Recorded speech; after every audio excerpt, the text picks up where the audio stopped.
Mga manglitsunay ug mamaligay og pagkaon sa may Poblacion Park Dakbayan sa Talisay ang gitagbo sa kadagkuan sa barangay ug Talisay City Hall tungod sa reklamong kahugaw.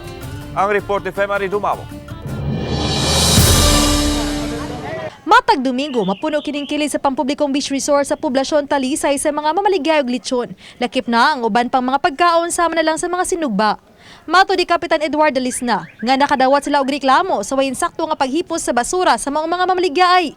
Hinungdan nga ganihang buntag gitagbo sa kadagkuan sa City Hall sama sa Business Permit and Licensing Office Head ang mga mamaligay. Lagi kanilaging ilahang kuan mga waste nila ba. Lainon yun kaning ngatungan kaning aning kuan nya panits puso iipon gunas lamo. O nya iyabura diha ba. Mo may atong kuso og dagko king langaw. Ya mo na atos lang ang yun nga kamor man sa mapiktuhan. Mato di Mary Jane Enrile, Pangulo sa BPLO, nga bisan kun barangay clearance pa una ang gikinahanglan sa mga mamaligay.